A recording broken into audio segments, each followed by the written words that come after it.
The ER doors blew open, but it wasn't an ambulance. 4 Marine helicopters had just touched down in the civilian parking lot, their deafening rotor wash shattering the lobby windows. Heavily armed soldiers stormed the triage desk, ignoring the screaming chief surgeon. They had one demand. "Where is Angel 6?" The fluorescent lights of Pine Ridge Regional Hospital flickered, casting a sickly, sterile glow over the chaotic emergency room. It was a Friday night, the kind of night where the city's underbelly bled into the pristine white hallways of the trauma center. Amidst the frantic symphony of heart monitors, shouting paramedics, and weeping families, Daisy Jenkins moved with a rhythmic, inescapable sound. Thump, drag, thump, drag. Daisy was 34, but the deep, exhausted lines around her hazel eyes made her look a decade older. Her uniform was standard issue, but beneath the scrubs on her left leg was a massive articulated titanium and carbon fiber brace. It locked her knee and severely restricted her ankle, a permanent reminder of a day she never spoke about. To the staff at Pine Ridge, Daisy was just the quiet, painfully slow nurse who managed the supply closets and handled the discharge paperwork. She was a fixture of pity, the broken bird of the ward. Dr. Kevin Sterling, the hospital's chief of surgery, practically owned the trauma bay. Tall, impeccably groomed even 12 hours into a shift, and reeking of expensive cologne and arrogance, Sterling viewed the emergency room as his personal stage. And on his stage, Daisy was an unwanted prop. "Jenkins!" Sterling's voice cracked like a whip across the nurse's station. "Why are these IV bags not restocked in Bay 3? I have a ruptured spleen coming in 3 minutes, and I am not waiting on a cripple to fetch my saline." Daisy didn't flinch. She slowly turned, her face a mask of absolute neutrality. "The bags are stocked, Dr. Sterling. I placed them in the secondary warmer because the primary unit has a faulty thermostat. If you use the primary, you'll be pushing cold fluids into a patient in hypovolemic shock." Sterling's jaw tightened. He hated being corrected, especially by a nurse, and especially by her. "I don't pay you to play doctor, Jenkins. I barely pay you to walk. Go to the basement and audit the surgical gauze. Stay out of the way. Tonight is going to be hell, and I can't afford to have a liability limping around my trauma bays." Head nurse Brenda Carmichael, a woman who had made a career out of shadowing Sterling's ego, stepped in, placing a condescending hand on Daisy's shoulder. "Come on, Daisy. You know you can't keep up when the adrenaline hits. Just go to the back. It's safer for everyone." Daisy looked at Brenda's perfectly manicured hand on her shoulder. A flash of memory. Dust, the smell of cordite, the deafening roar of a heavy machine gun, blood slicking her hands as she packed a shattered femoral artery, ripped through her mind. She blinked it away, her heart rate hadn't even elevated. "Understood," Daisy said softly. She turned, her brace emitting its familiar mechanical click, and began the long walk toward the supply elevator.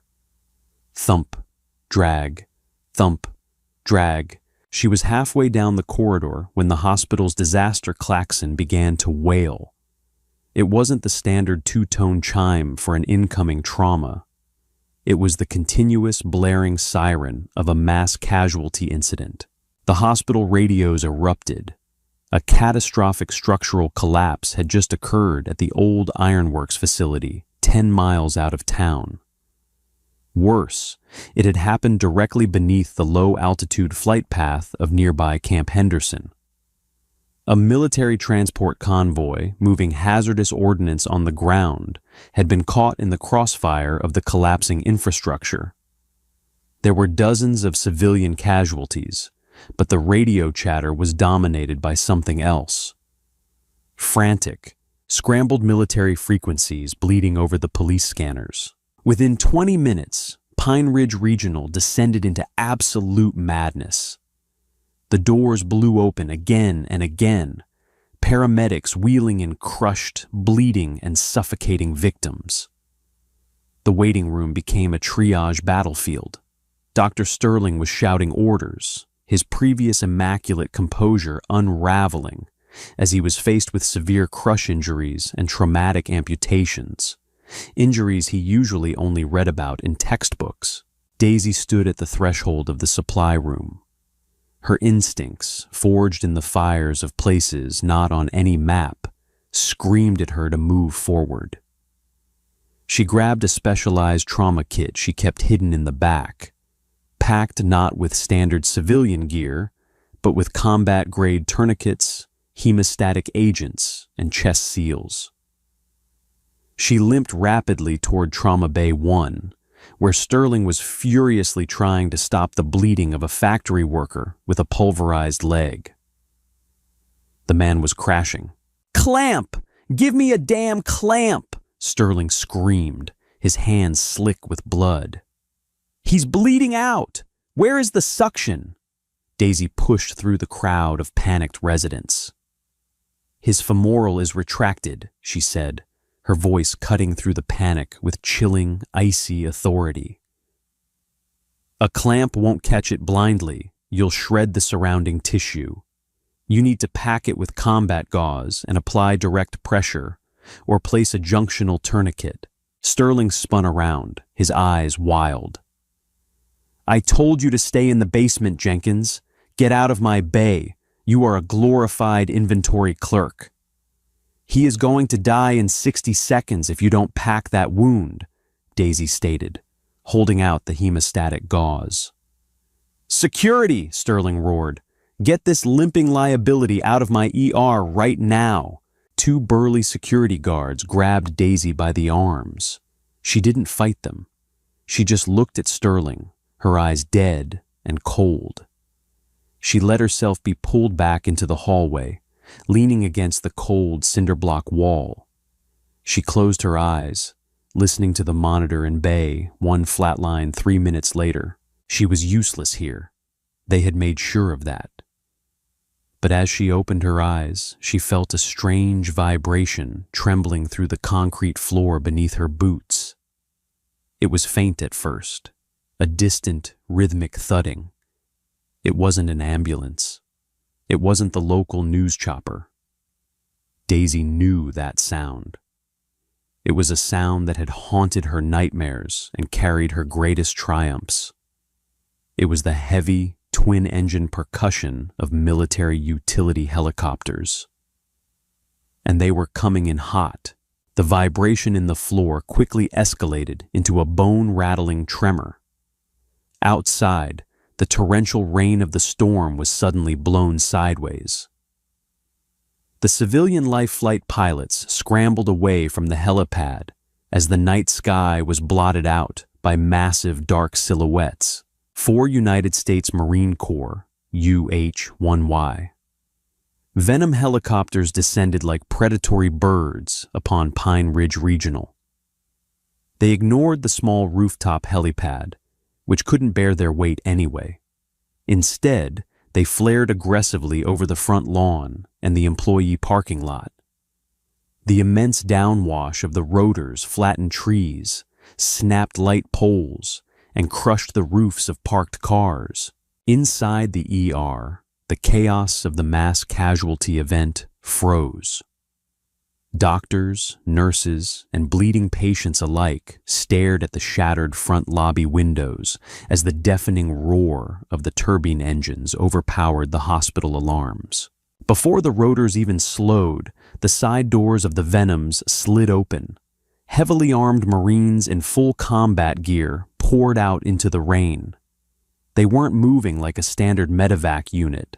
They were moving with tactical precision, establishing a defensive perimeter around the lead chopper. From the lead aircraft, 4 Marines emerged carrying a heavy field litter.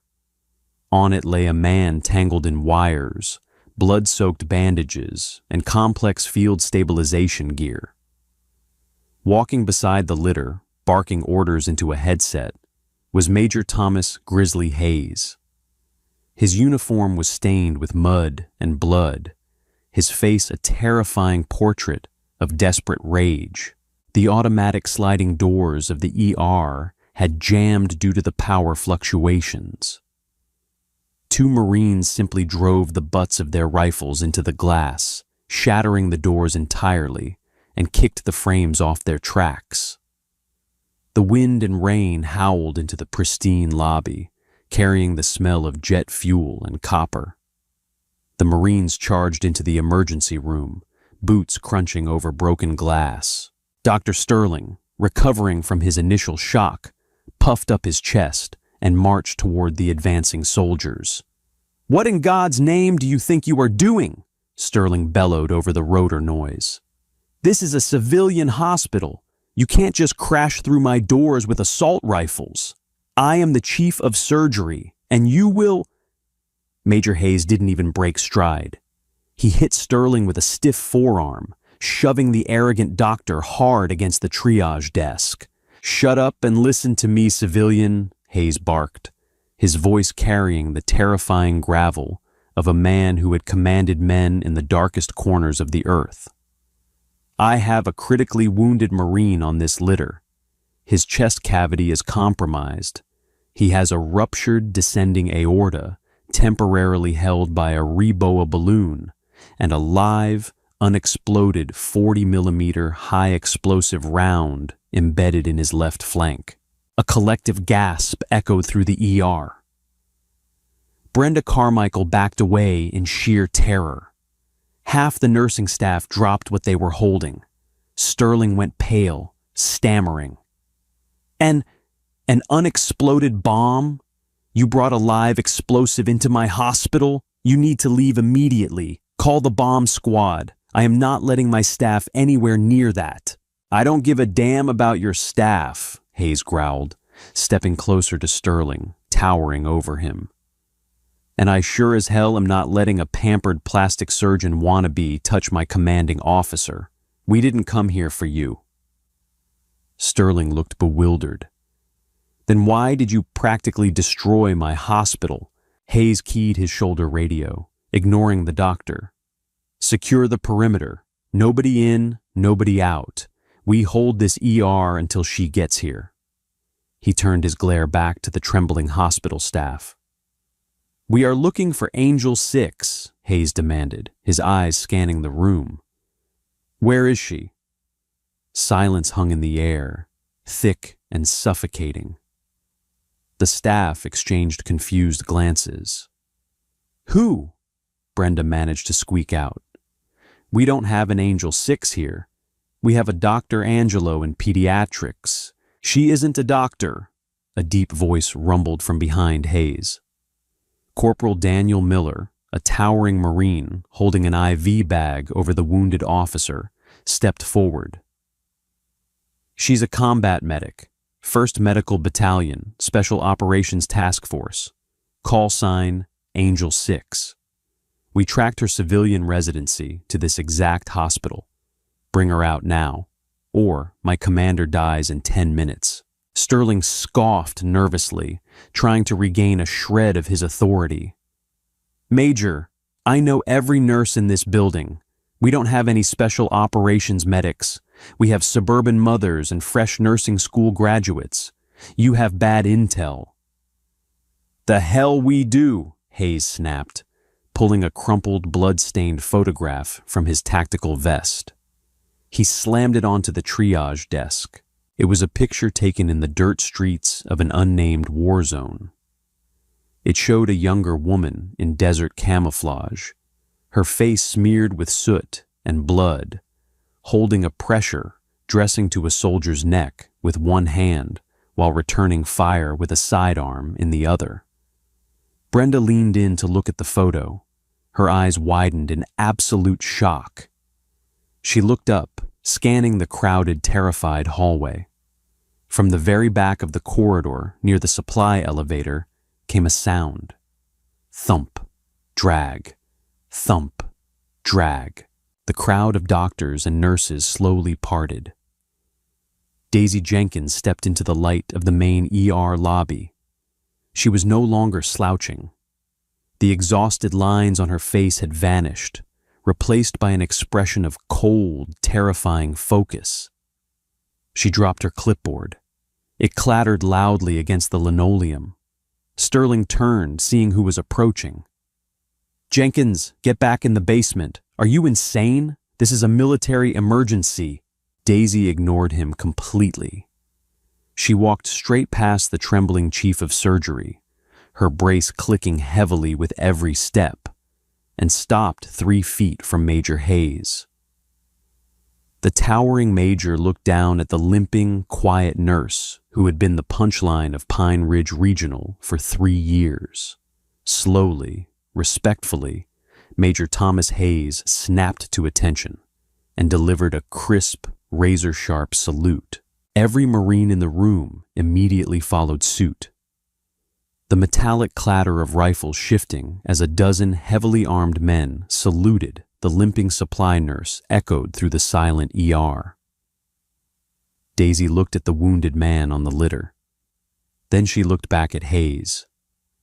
"I haven't been called Angel 6 in 6 years, Tommy," Daisy said softly, her voice carrying a weight that made Dr. Sterling shiver. "I know, Daisy," Hayes said, dropping his salute, his eyes pleading. "But Captain Miller's time is up. The balloon is failing. The ordnance is stable for now, but no civilian surgeon has the clearance or the hands to do a blind aortic repair with live explosives in the cavity. You're the only one who survived the Helmand operation. You're the only one who knows how to do this." Sterling stepped forward, his face red with indignation. "This is preposterous. Jenkins is a crippled supply clerk. She doesn't have surgical privileges. I will have you all arrested, and I will have her medical license revoked." Daisy finally turned to look at Sterling. The quiet, submissive nurse was gone. In her place stood Angel 6, a woman who had pulled men back from the jaws of death while under heavy mortar fire. "Dr. Sterling," Daisy said, her voice deadly calm, "if you speak to me again, I will have Corporal Miller break your jaw. Now back away from my table." She turned to the Marines. "Get him into Trauma Bay 1. Prep an open thoracotomy kit. And Tommy, give me your sidearm. If the explosive timer triggers, I'm not letting him burn." Trauma Bay 1 cleared out as if a biological weapon had been detonated inside. The moment the words "live explosive" left Major Hayes' mouth, Dr. Sterling and the civilian nurses scrambled behind the reinforced blast glass of the observation room. Only Daisy Jenkins, Major Hayes, and Corporal Daniel Miller remained inside the bay with the dying commanding officer, Captain James Reynolds. The sliding glass doors locked shut. The only sound in the room was the frantic, erratic beeping of the cardiac monitor and the heavy rhythmic drumming of the rain against the exterior windows. Daisy stood over the operating table, her eyes scanning Captain Reynolds's pale, sweat-drenched face. She didn't see a hospital room. In her mind, she was back in the sun-baked dust of Helmand Province, where the air tasted like copper, and the only thing standing between her men and the grave was the speed of her hands. "Miller, gloves and gowns! Now!" Daisy barked. The quiet, submissive tone she had used for 3 years was entirely gone, replaced by the sharp, authoritative crack of a seasoned combat veteran. Corporal Miller, a man built like a freight train, fumbled momentarily with the sterile packaging before ripping it open and helping Daisy scrub in. "Status on the Reboa?" Daisy asked, looking at the thin catheter tube inserted into Reynolds's femoral artery, which had a balloon inflated inside his aorta to temporarily halt the massive internal bleeding. "Pressure is dropping, Angel 6, Major Hayes said, his eyes locked on the monitor. "The balloon is slipping. The arterial wall is too shredded. We have maybe 3 minutes before it completely fails and he bleeds out into his chest cavity. And the ordnance? She asked, her eyes moving to the grotesque, fist-sized entry wound on Reynolds's left flank. 40mm high-explosive dual-purpose grenade, Hayes replied grimly. Fired from a launcher during the ambush, but didn't detonate on impact. It's lodged against his 12th rib, a millimeter from the descending aorta. The EOD team is flying in from Camp Henderson, but they are 10 minutes out. We don't have 10 minutes, Daisy said. If that balloon slips, I have to open his chest and cross-clamp the aorta manually. But the vibration of cracking his ribs or applying the clamp might trigger the impact fuse on the grenade. Major Hayes unholstered his standard-issue M18 sidearm, checked the chamber, and placed it on the stainless steel Mayo stand right next to the surgical scalpels. If it arms, Hayes said softly, you use this. Don't let him burn alive. That was his only order before he lost consciousness. Daisy stared at the gun for a fraction of a second. She nodded once. Miller, you are my surgical assist, Daisy ordered. Major, you monitor the vitals and handle the suction. When I tell you to pull, you pull. Understood? Yes, ma'am, the two hardened Marines replied in unison. Behind the blast glass, Dr. Sterling was frantically speaking into a wall phone, likely screaming for the police bomb squad, his face pale and pressed against the window. He watched in absolute disbelief as the crippled supply nurse he had berated daily picked up a number 10 scalpel with zero hesitation. Suddenly, the cardiac monitor shrieked a continuous high-pitched alarm. Blood pressure is tanking, 40 over palp, Hayes yelled. The balloon failed, he's crashing. Time's up, Daisy said.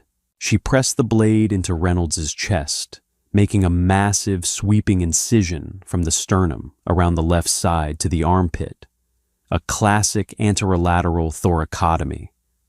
Blood instantly welled up, thick and dark, spilling onto the floor. Daisy reached for the heavy steel rib spreaders. She inserted the metal blades into the incision, but as she went to crank the handle to force the rib cage open, her bad leg slipped on the pooling blood. Her titanium brace groaned. A searing spike of phantom pain shot up her spine, the exact same pain from the day an IED had vaporized her medical Humvee, shattering her leg and killing 3 of her best friends. For 3 years, Pine Ridge Regional had told her she was broken. They told her she was weak. Daisy gritted her teeth, her eyes flashing with a terrifying primal fury. She reached down and slammed the locking mechanism on her knee brace into the rigid position. Click. Not today, she whispered. Bracing her locked titanium leg against the base of the operating table for leverage, she gripped the crank of the rib spreader and pulled back with all her upper body strength. Bone snapped and cracked violently as the chest cavity was forced open. Miller, retractor, pull the lung aside, Daisy commanded. Miller plunged his gloved hands into the chest cavity, pulling the collapsing lung out of the way. Suction, Tommy! Major Hayes jammed the suction tube into the pooling lake of blood. Through the crimson haze, Daisy saw it. The massive tear in the descending aorta, pumping out a geyser of blood with every weak beat of the dying man's heart. And resting barely an inch below the tear, glistening with blood, was the brass and steel casing of the unexploded 40mm grenade. Her hands, slick with blood, hovered over the bomb. Her fingers were millimeters from the fuse.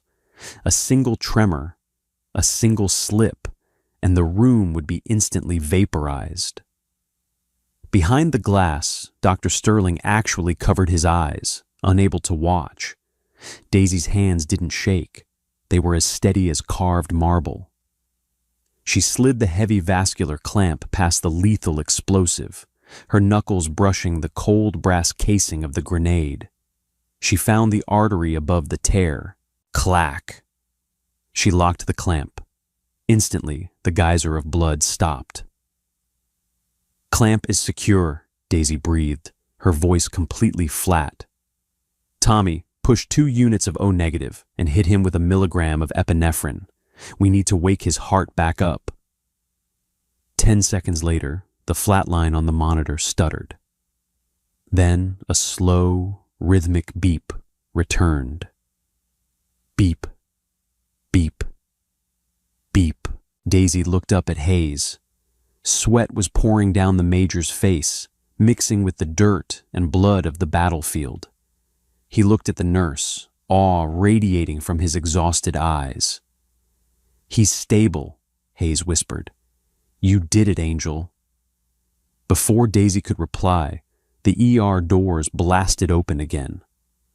4 men in massive, heavily armored bomb disposal suits stormed into the lobby, flanked by more Marines. The EOD team had arrived. The lead EOD technician, a burly master sergeant whose name tape read Cooper, stepped into the trauma bay. He took one look at the open chest cavity, the clamped aorta, and the live grenade resting precariously against the spinal column. Then he looked at Daisy, noting her steady hands and the locked mechanical brace on her leg. "Damn, Doc," Cooper muttered through his helmet radio. "You left the hardest part for me." "It's wedged tight, Sergeant," Daisy warned, stepping back just an inch to give the man room. The impact warped the casing. If you twist it, the friction might trip the internal detonator. Cooper nodded slowly. He pulled a specialized non-magnetic extraction tool from his kit. "All right, everyone who doesn't have a death wish, clear the room." "I'm not leaving my patient," Daisy stated flatly. "I'm not leaving my CO, Hayes echoed. Miller silently crossed his massive arms, standing his ground. Cooper sighed. "Marines, you people are insane. All right, nobody breathe." For the next 4 agonizing minutes, the trauma bay was dead silent. The only sound was the clicking of Cooper's tools and the steady beep of Reynolds's heart monitor. Daisy watched with unblinking focus as the bomb technician delicately worked the explosive free from the shattered ribs.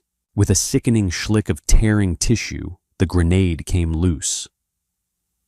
Cooper caught it smoothly in a Kevlar-lined blast pouch, immediately sealing it and handing it to his number 2, who sprinted out the back exit toward a containment vehicle. "Target secured," Cooper exhaled, lifting his visor to wipe the sweat from his eyes. "Incredible work holding him together, ma'am. You've got ice in your veins." "Thank you, Sergeant," Daisy replied, turning back to the table. "Now, I need to suture this artery before the tissue necrosis sets in. Miller, give me a 3-0 Proline stitch." For the next 45 minutes, Daisy performed a flawless vascular repair. It was a masterclass in trauma surgery, executed under conditions that would have broken the most decorated civilian surgeons. When she finally tied the last knot and removed the clamp, the blood flowed perfectly. No leaks, no rupture. Captain Reynolds was going to live. By the time Daisy finished closing the chest and dressing the wounds, the storm outside had broken. The harsh fluorescent lights of the ER were suddenly accompanied by the pale, cold light of dawn creeping through the shattered lobby windows. The Marines transferred Reynolds onto a secure transport litter. Daisy stripped off her blood-soaked gown and gloves, tossing them into the biohazard bin. She reached down and unlocked her knee brace with a sharp click. As she walked out into the main ER lobby, the scene was entirely different from the one she had left. The mass casualty event from the ironworks had been stabilized, but the civilian staff was frozen, standing in a wide circle around the lobby. Dr. Kevin Sterling was standing near the triage desk, flanked by the hospital administrator and 2 local police officers. He looked furious, embarrassed, and desperate to regain control of his domain. As Daisy approached, accompanied by Major Hayes and a dozen heavily armed Marines, Sterling puffed out his chest. "Jenkins!" Sterling barked, though his voice lacked its usual venom, trembling slightly. "You completely violated hospital protocol. You performed an unauthorized thoracotomy without a medical license. I don't care what military theatricals are happening here. You are fired. I will personally see to it that you face criminal charges for practicing medicine without—" "Shut your mouth, civilian," Major Hayes interrupted, his voice a low, terrifying rumble. He stepped between Daisy and the doctor. "She is not Jenkins," Hayes said loudly, making sure every doctor, nurse, and administrator in the room heard him. "She is First Lieutenant Daisy Jenkins, United States Navy, formerly the chief trauma medic for the Marine Raiders Special Operations Task Force. She holds a Silver Star and a Navy Cross for single-handedly holding off a platoon of insurgents while saving the lives of 12 Marines in a collapsed building, after a blast had already shattered her leg." The hospital staff gasped. Brenda Carmichael covered her mouth in shock. Sterling went ghostly pale, his jaw opening and closing like a suffocating fish. I didn't. Her file said she was a supply clerk. Because she was medically discharged, and you arrogant fools didn't bother to read past the word disabled," Hayes sneered. He turned to Daisy, his expression softening into absolute reverence. "Angel 6, Hayes said, extending his hand. "Captain Reynolds is being medevaced to the surgical ward at Walter Reed. But my unit is shipping back out to Europe in 3 weeks. We have a vacant slot for a civilian medical consultant. We need you. Your country needs you." Daisy looked at the hospital she had worked in for 3 years. She looked at the supply closet she was banished to, the cold linoleum she limped across, and the faces of the people who had treated her like a broken, discarded liability. She reached into her pocket, pulled out her plastic Pine Ridge Regional Hospital ID badge, and tossed it onto the floor at Dr. Sterling's feet. "I'm done with inventory, Tommy," Daisy said, a fierce, triumphant smile breaking across her face for the first time in years. "Let's go home." "Oorah," Miller grunted behind her. The Marines formed a protective, honorable diamond formation around her. Together, they walked out of the shattered hospital doors, the heavy mechanical click of Daisy's brace echoing not as a sign of weakness, but as the steady, unstoppable march of a warrior reborn. They boarded the lead Venom helicopter. As the massive twin engines spooled up, roaring to life and flattening the grass, Dr. Sterling and the staff watched through the broken glass. The chopper lifted into the morning sky, banking hard toward the sunrise, leaving the arrogant doctor in the dust of the Angel's wake. If Daisy's incredible courage and unstoppable resilience gave you chills, you won't want to miss our next true-to-life medical thriller. Hit that like button, share this gripping story with your friends, and subscribe to our channel for more jaw-dropping tales of unsung heroes who defy the odds. Drop a comment below. What would you have done in Daisy's shoes? See you in the next video.